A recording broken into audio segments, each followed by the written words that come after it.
Platform DFW Podcast, part of the Platform Podcast Network.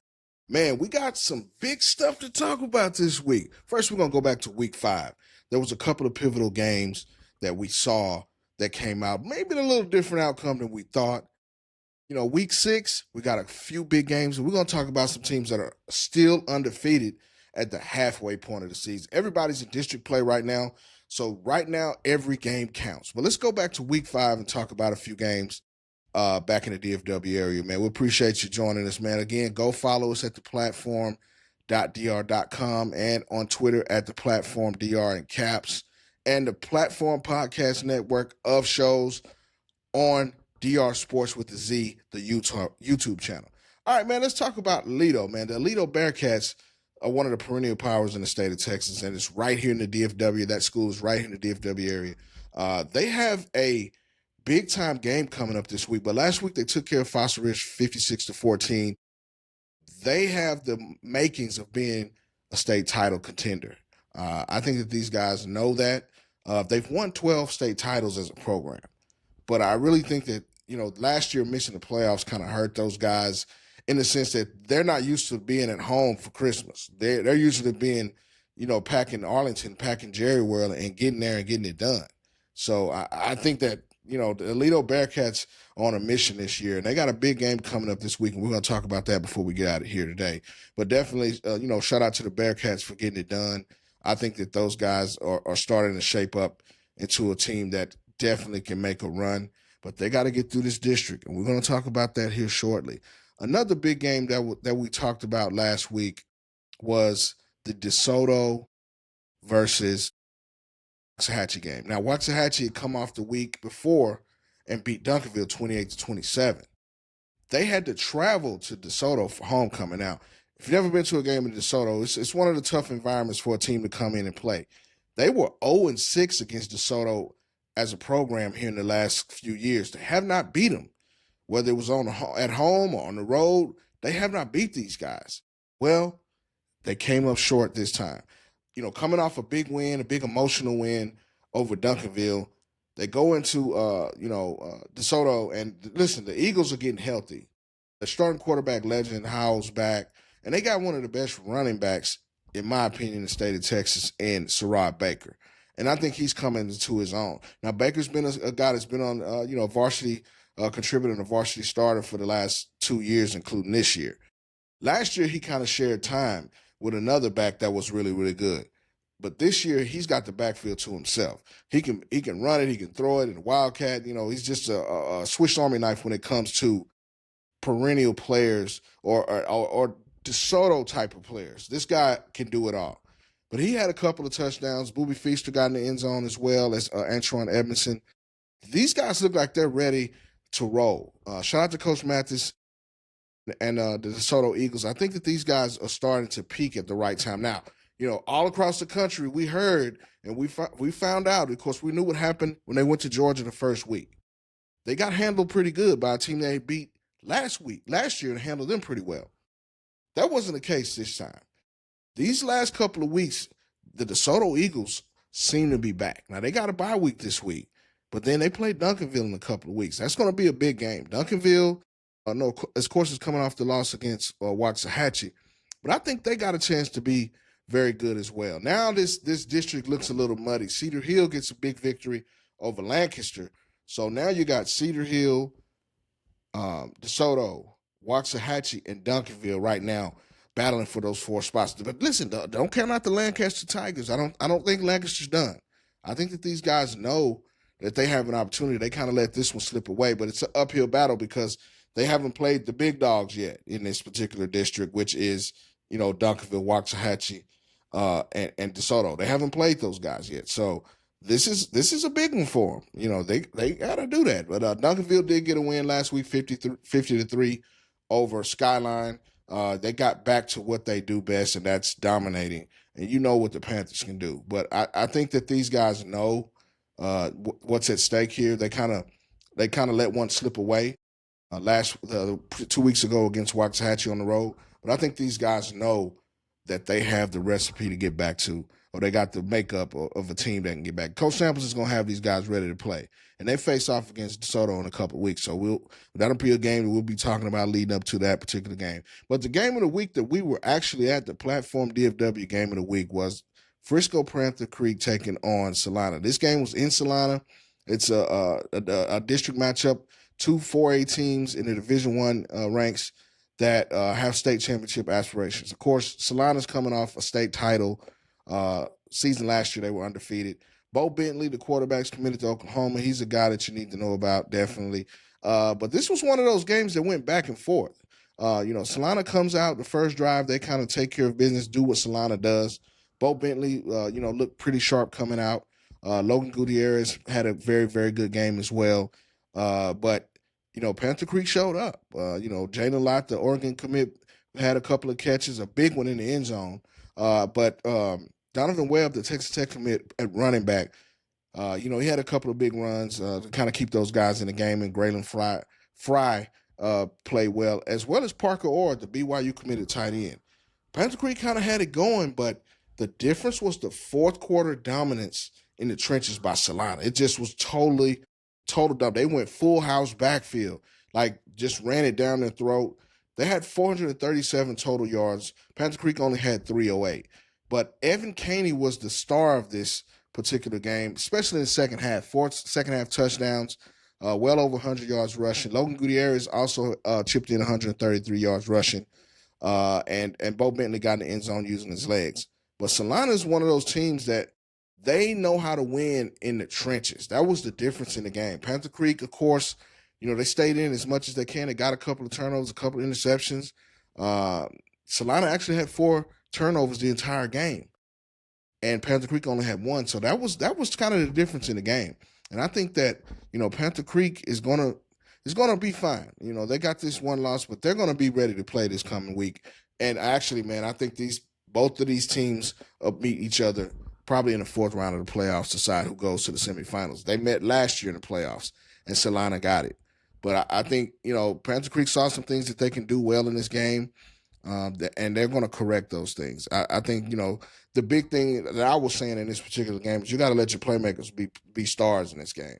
You got 2 of the better playmakers in the state of Texas in Donovan Webb and Jalen Lott. We got to get those guys.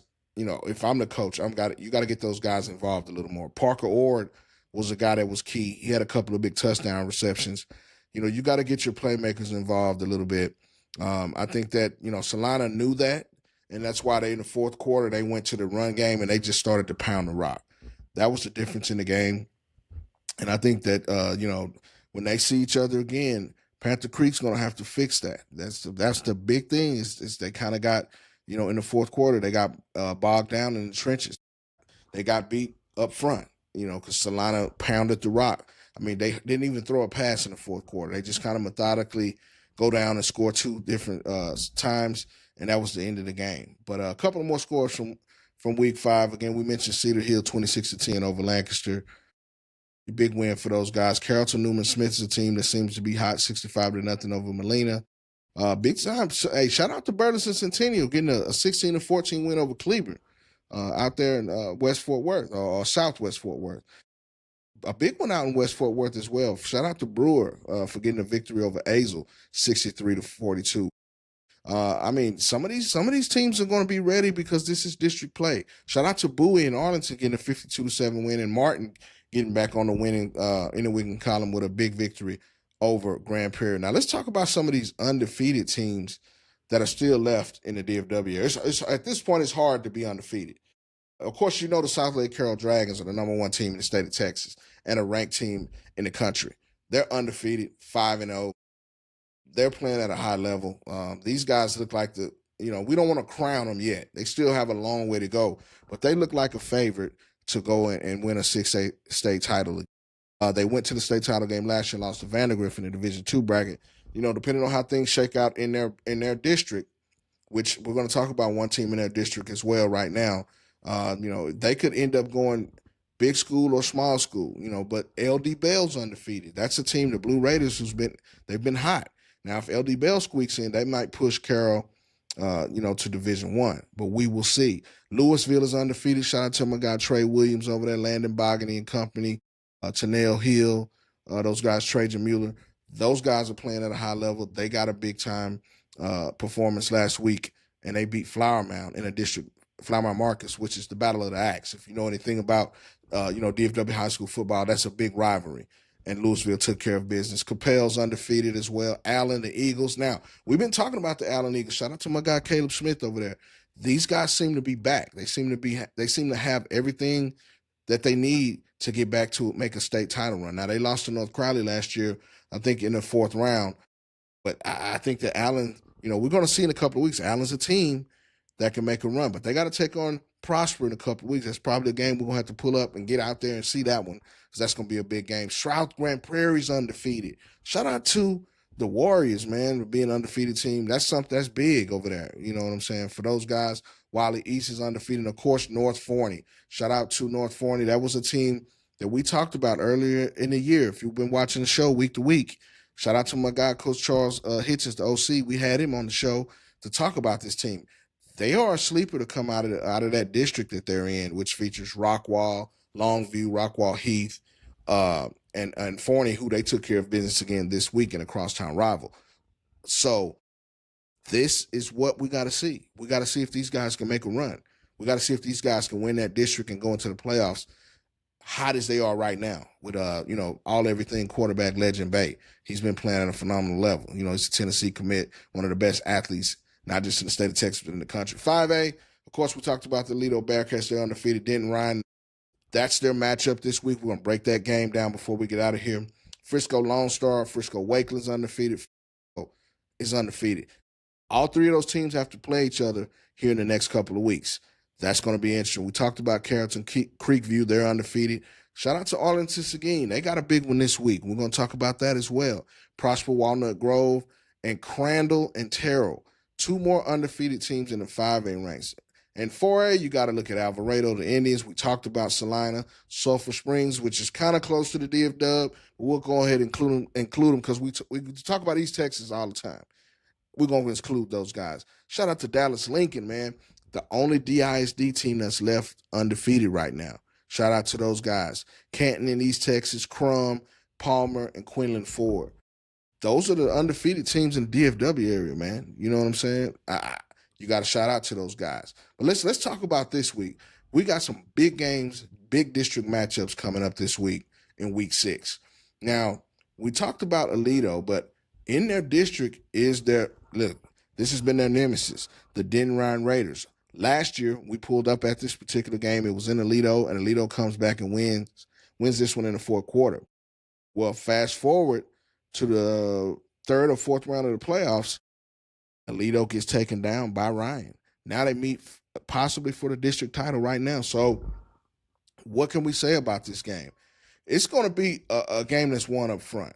You got to look, shout out to my guy Peyton Williams up front on the Aledo offensive line. These guys know what they have to do here. And they go on the road to Denton to play these guys. This is a top 5 matchup in the state of Texas in 5A. And the winner of this game is likely going to be the district champion. Now, the thing about Aledo is they're 12-time state champions. But listen to this. They have a 130-game district win streak that's on the line. 130 games. That spans over a long period of time. They haven't lost a district game. This is going to be a big-time game up in Denton. But Ryan took care, like we talked about, they took care of Aledo 31-21 in the regional final last year. I think the Aledo's, they know something's up here. And they're on a run. And they're emotional about this. And when I say emotional, they're focused about it. They also have one of the better receivers in the country in Notre Dame commit Caden Finley on the outside. Caden Wingfield. Listen, Wingfield in the backfield, he's been playing at a high level. And I think that this guy, is starting to pick up some, noise or pick up some steam on the recruiting trail as well. And then you got to look at, these guys in the trenches on defense. Timon Meeks is one of the best 2027 interior defensive linemen that you're going to find in the state of Texas. These guys will be physical. Ryan will be physical. Shout out to my guy, Cookie Wormate. He's one of the top defensive linemen in the 2026 class in the DFW area, committed to Sam Houston State a couple of weeks ago. This is the big game. This is one of the bigger games in the DFW area we'll have our eye on. Now, we talk about East Texas. We talk about DFW. You can't get any bigger than Longview and Rockwall. Now, Longview's coming in from East Texas to take on Rockwall, and we talked about Rockwall a couple of weeks ago. They beat North Crowley to kind of shake up things in the 6A ranks. They had a big victory against the upstart Royce City this past week. This is the game that Rockwall needs to pay attention and get. I had a chance to see Longview a couple of weeks ago against South Oak Cliff. Very strong team. Hamilton, the quarterback. He's a guy that you need to know about. Now, Rockwall on the other side, they got Brent Eichert, who played a very good game against North Crowley. These guys know how to get it done. Rockwall's been famous for receivers. You can't go any further than Duckworth and Wiley, two guys that are going to get the rock. This is going to be a great game. I look for it to be probably a high-scoring test. Whoever makes the last defensive stop is going to win this game. Now, we talked about the Seguin Cougars a little bit. They're taking on Mansfield Timberview. This is a district matchup. Timberview's one of those teams. Shout out to my guy, Coach Coleman over there. He's got these guys playing at a high level. He just took over earlier in the year over at Timberview. Braylon Barnett is the guy you need to know about. Wide receiver DB. He's been playing at a high level, starting to pick up some steam on the recruiting trail. This is a guy you need to know about. I know that Seguin's going to be focused on this guy because he's been putting up some big-time numbers the last couple of weeks. But, Timberview's been playing well since they lost to Argyle in week 3. They beat Colleyville Heritage and Everman. But Seguin's coming off a 68-30 win over the Colony. This is going to be a big game. Now, Seguin has been playing in big games. They just missed the playoffs. They made the playoffs. They lost in the first round to Walnut Grove last year. The year before, they just missed the playoffs. This is where we're going to see if Seguin can take that next step as a program. They're undefeated right now. We just talked about that. That's a big game. Now, in the private school ranks, you got to look at Bishop Lynch and Prestonwood. Now, if you know anything about Prestonwood, they're a team that's always in the playoff hunt. They're one of the top private schools in the DFW area. And Bishop Lynch, they're coming off a 49-7 win over homeschool athletics in week 6. You got to look at this. Quarterback Matthias Leon has passed for 658 yards and 7 touchdowns through 4 games. Prestonwood's a team you need to know about when it comes to this. This private school ranks, they're a playoff team. This is a game that we're going to have our eye on here at the Platform DFW. A couple of more games we'll talk about here before we get out of here, man. One of the big games this week, Denton Guyer takes on Capel. Now, if you heard me talk about Guyer in the past, they have a very, very good 2027 class. Features Zane Rowe, Kyron Haywood, Arian Neal, the quarterback Zephyr Cry. But there's been a guy that's been stepping up and doing some things at both the quarterback and wide receiver in Carter Morgan. He's a difference maker. He can run it. He can throw it. He can moss you out wide at receiver. He's been a Swiss Army knife for these guys the entire year. But Capel's a gaming team. They're a game team. Of course, shout out to my guy, Coach Wiley, who's had these guys as a perennial playoff team the last couple of years. They lost to North Crowley in the third round of the playoffs last year. This is for a possible district title matchup, or possible at least second or third, because you got Louisville and you have Guyer as well, and you also have Capel. These will be the 3 teams that'll be fighting for that district, and they all play each other in the next couple of weeks. But, Capel's one of those teams that can get hot. But they're going to have to deal with that defensive line. And definitely Caden Cobb's running the rock as well for Denton Guyer. Guyer's going to want to pound that rock. Can Capel hold up in the trenches? That's to be seen. And I think that's a big game. Now, we talked about LD Bell, but how about Northwest? Justin Northwest, the Texans got one of the leading rushers in the DFW area. And LD Bell's undefeated. This is a district matchup you need to know about. I think that LD Bells do. I think that they definitely have something to go on here. They're averaging over 429 yards a game on offense, and they have one of the top defenses among 6A teams. Now, Northwest, they've been playing well as well. They're a perennial power, but they've been falling on hard times. You know what I'm saying? So I think that this is a game that you need to look about. Maybe not a lot of people going to have eyes on it since you got Geyer and a couple of more big games. But I think, you definitely have to have eyes on this around DFW. Another big game, this is kind of bragging rights here, Melissa and Lovejoy. This is a rivalry game. Lovejoy's coming off a loss this past week, but Melissa beat Anna. And you got to look at that. Anna was one of the top-ranked teams in the state of Texas, and Melissa got a 40-34 win over these guys. Right now, Lovejoy's coming in about 500, but you can never count out a Coach Dodge coach team. We know Coach Dodge from the South Lake Carroll days, Austin Westlake days when he won state titles. But Melissa's playing at a high level. This is a big game. It's in the district, plus you still have Anna and Walnut Grove on Melissa's schedule. So definitely a game you need to know about. I'm telling you right now, this is going to be a big game. Definitely two teams that'll be playoff teams. Another big game, Red Oak and Highland Park. Shout out to my guy Buck Randall, who's been playing at a high level. Junior quarterback. Listen, Buck Randall's the truth. He's a guy. You know what I'm saying? He's starting to pick up some steam on the recruiting trail as well. But they kind of got out of there. They went to East Texas and played Tyler last week, and they got out with a 70-66 win. They were really, really cutting it close. And this was a game we were kind of watching the score last week when we were out at the Salina game. Highland Park's got one of the best offenses in DFW, averaging over 500 yards per game. But I think, this is one of those games that could be just like last week. They gave up 66 points to a talented Tyler team. So I definitely got to keep my eye on this one. I think that, Highland Park's one of those teams. Again, Buck Randall took them to a state title appearance last year, and they lost in the championship game. So this is one of those teams that you definitely got to keep an eye on when we talk about Highland Park. We talk about Buck Randall. Shout out to my guy Buck Randall and Highland Park. We'll see what the Scots do this week. But listen, man, we appreciate you joining the Platform DFW podcast, man, part of the Platform Podcast Network. Listen, man, the 7-on-7 season is around the corner. Go to DRSPORTZ with a Z.com and check out the schedule, man. Florida, Georgia, of course, Texas in the building, Louisiana. It's going down, man. Come and get that exposure anytime. The platform's going to be in the building, watching the kids, evaluating kids, helping you get that exposure at the next level so that you can get to the next level. That's what DR Sports is all about, man. Go check out the schedule. That's all we got for you this week, man. Definitely check out the platform. .dr.com, and also follow us on Twitter at the Platform DR in all caps. You can follow us on Instagram at the Platform as well. I'm your host, Mark Henry of the Platform DFW Podcast. We'll holler at you next week.